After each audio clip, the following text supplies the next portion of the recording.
Hello po sa inyong lahat. Ito po inyong kabesti. Kabesti ng lahat. Kabesti ng buong bayan. Hello, hello, hello. So, sa araw na ito, ay gagawa po tayo ng easy barbecue ribs air fryer. So, tuturo ko sa inyo kung paano gumawa ng easy barbecue sa air fryer. At tuturo ko rin po sa inyo kung paano gumawa ng mga homemades na barbecue wrap and homemade barbecue sauce. Bago tayo magpunta sa kusina, nais ko po munang anyayahan yung mga mapapagawin sa aking channel. Iniimbitahan ko po kayo na mag-subscribe and push the notification bell para sa aking mga bagong upload videos. So tara na po, magluto na po tayo sa kusina.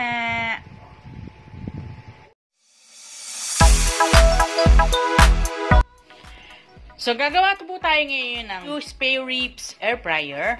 Meron po tayong sugar, Himalayan salt, meron tayong paprika, smoked paprika, meron po tayong black pepper, meron po tayong cinnamon, meron po tayong mustard, cayenne pepper, garlic, and onion powder, at meron po tayong spare ribs. Pork po to, pork. Yung spare ribs na yan.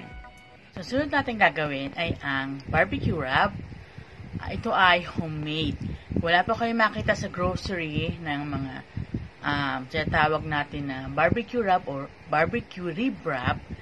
Ang tuturo ko sa inyo ay homemade. Pwede nyo ito i-substitute. Pwede nyo itong gawin.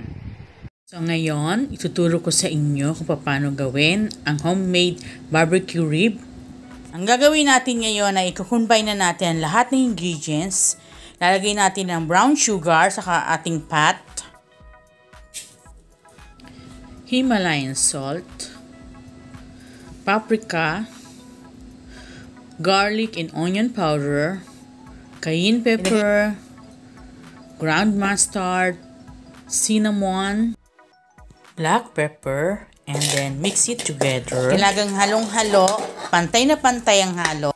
Okay, assemble and combine them all in a mixing bowl by using a ladle to break up any lumps. Okay. Okay. First, sprinkle some of the spice wrap over the ribs and using your fingers and massage it. Then second, flip over and repeat the procedure.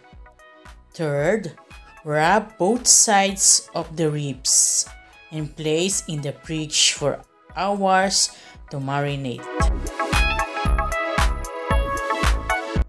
Para naman sa ating barbecue sauce, lahat po ng ginawa natin ngayon ay homemade. Meron tayong homemade barbecue wrap, yung kaninang tinuro ko sa inyo. Ngayon, ang gagawin natin ay ang homemade barbecue sauce. Okay? Meron tayong ketchup, honey, apple cider. Meron tayong Worcestershire sauce. Meron tayong cayenne pepper, Himalayan salt, garlic, and onion powder. Yan ang ating homemade barbecue sauce. So, ngayon mga kabesti, ito pa, isa pa. Kung wala rin kayo makita na barbecue sauce sa ang mga grocery store, pwede nating gawing homemade. Ito yung gawin nating substitute. Kahit saan naman po sa culinary school, tinuturo po ito. Kung wala ho tayong mabili na ready-made na barbecue sauce, pwede tayong gumawa ng homemade. So, ngayon, ito na po, ituturo ko na po sa inyo isa-isa at kung ano-ano ang mga ingredients. So, ilagay natin ngayon ang ating butter.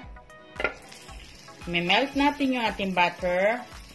So, nilagyan ko siya ng butter, yung ating homemade barbecue sauce kasi baka masunog yung ating ibang ingredients. So, mas maganda kung merong konting butter. Okay, ilagay natin ang ating ketchup. Ilagay natin ang ating honey. Homemade barbecue sauce po ang ating ginagawa. Apple cider. Haluin.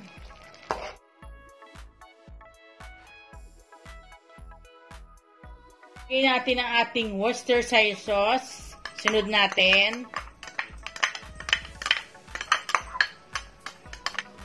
Onion.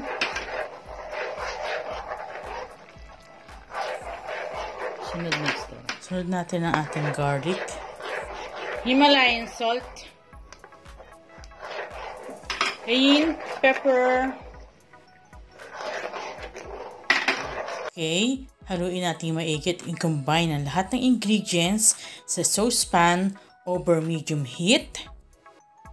And then, i-reduce natin yung ating heat to low and simmer for 15 minutes.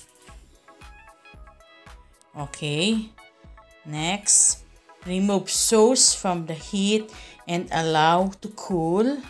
Tanggalin natin hanggang siya lumamig. At saka natin ilagay sa airtight glass container for up to 2 weeks. So, ang una natin gagawin, i-preheat muna natin yung ating air fryer to 190 degrees for a few minutes. And then, saka natin ilagay yung ating ribs sa fryer basket. Okay? At ating lutuin ng for 20 minutes. Okay? Okay, once the 20 minutes is up, kunin natin yung ating tong, flip the ribs over, and cook for additional 10 minutes on 190 degrees. Once this timer is up, open the basket. Okay. Okay, pagka-open ng basket, okay, cover with the barbecue sauce and flip the other side of the meat and cover again with barbecue sauce. Okay.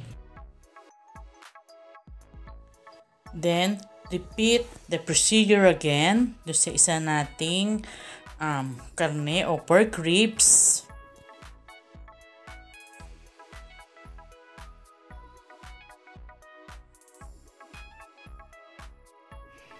Saka natin ibalik sa ating air fryer and cook for 10 minutes on 190 degrees.